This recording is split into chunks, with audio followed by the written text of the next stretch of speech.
Getting rich doesn't require superior intelligence or a degree from a top-rated university like Oxford or Harvard Business School. It's about understanding the money game and making smart financial decisions. In this video, I'm going to talk you through the 10 rules of money you should apply. These principles have made me a ton of money, and hopefully it will allow you to make a ton of money too. So let's dive straight in. Rule number 1, you don't have to be smart to get rich. Intelligence isn't a prerequisite for wealth. Hard work, patience, and common sense are key. I have a friend who I went to school with many years ago. He didn't go to university like I did, and he's enjoying the fruits of his labor. He works as a full-time DJ and has got to travel most parts of the world, being well recognized recently, and has collaborated with some upcoming artists in the US. He followed his passion, which was combining music and entertainment through his own bespoke sounds, and is now putting on a great show. His earnings have over the last 3 years peaked to almost 300k. This has taught me that being rich isn't about having a high IQ, it's about making smart choices that you continue to work through your craft and practice these repeatedly to master them. Your fame and fortune will get you recognized and help you continue to build your client base. Rule number 2, saving money won't make you rich, but it provides security. We all need savings in our accounts to help us provide a safety net for rainy days. However, not all your money needs to be left in this account. You need to use your money and take opportunities to help your money grow. And this will mean taking some risks. Let's face it, you simply don't become a millionaire just by saving, as the interest and the rewards just aren't high enough. I can relate to this when I left my job a few years ago and decided to take a leap of faith and go freelancing and work for myself. Before I took on this risk, I had to make sure I could cover all my expenses for at least 9 to 10 months before I took on this risk. Initially, the feeling was daunting, but I always was aware of the risk involved starting up and not being able to keep up with my commitments, such as my mortgage payments and so forth. After 2 weeks, I was able to secure my 12-month contract that was at the time paying me more than 2.5 times my salary. Rule number 3, wealth accumulates over time. Warren Buffett once said, "Time is a friend of the wonderful company, the enemy of the mediocre." The way you make wealth is by investing a lot of your time and work when you start, and this can often be years before you see a result. It's called the Dunning-Kruger effect. The Dunning-Kruger effect essentially is when people overestimate their ability to do something. If you didn't overestimate, it wouldn't start doing the new things in the first place. You quickly realize it's hard and you're not great at it. But if you continue to plow through each day, in and out, eventually you get better, and one day you master the skill and later see the benefits or rewards for all the work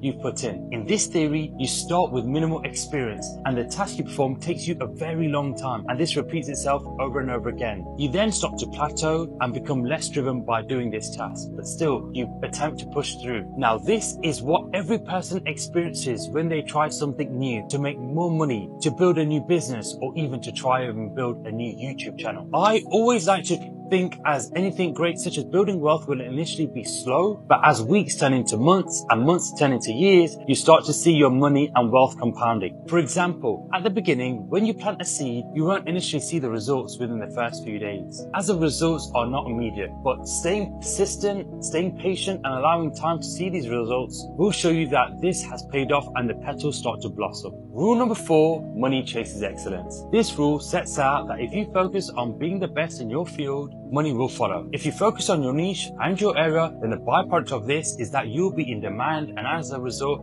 you can charge more for your services. I can relate to this because when I first started going to my new hairdresser, he had just only started up and only used to charge me around £15, which is $20 for my haircut. I now attempt to make a booking with him, and he has a waiting list for up to 4 weeks and charges around $35 to $50 per haircut. This is called price penetration, where you enter the market with a low price to attract a high volume of customers and quickly gain market share, often with the intention of increasing prices later. Rule number 5, learn to make money actively before passively. Active income requires skills that can later be applied to passive income. Warren Buffett famously said, "Before you can let money work for you, you have to put in the work yourself." In this quote, Warren Buffett explains, you need to make money in order to let that money later work for you. I have a friend who owns a bespoke t-shirt business, and spent endless hours from the designing and the printing and even the packaging. After understanding what's required from the ground up, he has now outsourced the whole operations of the business to India and receives a passive income in this business. Rule number 6, money alone won't make you happy. Money is a tool to achieve goals, not an end in itself. If we want to be successful, we should use money as a key to open doors and not think of money as the end state. If we think of money as something that just pays our bills, then we will never be happy. If we changed our psychological outlook on money and treated this as a gateway to open new opportunities, then this may create a better appreciation. For example, a friend of mine recently sold his company who made knitwear for high-end street retailers. That brought him a sense of relief. The number of hours he himself worked, the number of employees and vendors he would manage on a day-to-day basis became overwhelming, where he later sold this business, bringing him a sense of relief, not happiness, and later found that with the money he made from this sale, he could start a new transport and logistics company. Rule number 7, no shame in starting small. In order for us to gain our first-hand experience, we need to acquire the right skill set to grow and better ourselves. I remember when I was first working alongside a builder in my early teens, and this builder would get me to do all the hard work, such as removing wallpaper and rubble using a wheelbarrow. Along the way, he would also teach me how to plumb in a bath, change a plug socket. And so using this type of experience where you're starting from the ground upwards can initially be really daunting, but in the longer term, it's proven to be really valuable, as I know in my real estate portfolio what a renovation project actually looks like and what it would cost, because I've been heavily involved in many renovations in my earlier days. Rule number 8, stop counting other people's money. This rule focuses mainly on your own financial growth rather than comparing yourself to others. There's two types of comparisons. There's upwards comparisons, where we've all fallen into this trap where we look at the people who seem to have more and find that we start making comparisons to others because it comes across that they have more than us because of the clothes that they wear, the car that they drive, or the fancy restaurants that they are seen in. And then there's downward comparisons, where we compare ourselves to those who are less fortunate or successful. We as humans, and I could put my hands up to this too, find it more easier and are naturally wired to compare ourselves to the upward comparisons. However, we need to keep in mind what we see is just an illusion, and it is often the way someone wants to portray themselves on Instagram that could be draining, that their wallet is playing in this financial game. The real takeaway here is that you need to invest for your future. When you put your money into personal growth, education, or skills, these investments may not be as flashy or tangible, such as buying real estate or gold. However, these investments can increase that person's future value and reduce their future obligations. It's a more grounding and fulfilling approach to personal finance. Rule number 9, change your actions, not just your beliefs. Success comes from hard work and taking action, not just positive thinking. I have so many friends who tell me year on year that in the new year they are going to be so successful and make groundbreaking achievements, but they often fall short as they don't have a strategy and take any bold action. Whereas I have other friends who really want to get into real estate this year and have recently bought their first investment because he was actively calling up agents every week and scheduling calls every Monday morning to find out what's new on the market. To put simply, for every action you will get closer to your goals. Having no action results in an idea without any drive force behind it. And rule number 10, solving bigger problems will make you more money. This rule breaks down that the significant problem that you solve, the more money you can make. A really good example of this is Uber Eats, who have restaurants such as KFC and McDonald's who have never delivered any buckets or burgers. They've never hired their own delivery drivers to do a delivery service to their customers. So companies like Uber Eats have really broke into this market and provide a service to deliver this food to customers who want a takeaway meal delivered right through to their doorstep. My final message is that wealth comes from solving problems that others can't or won't solve, but by staying persistent, focusing on excellence, and the use of money is a tool to achieve your goals. I hope you've liked this video, and please don't forget to follow Rajj Finance Coach, and don't forget to hit that subscribe button, and I'll see you on the next one.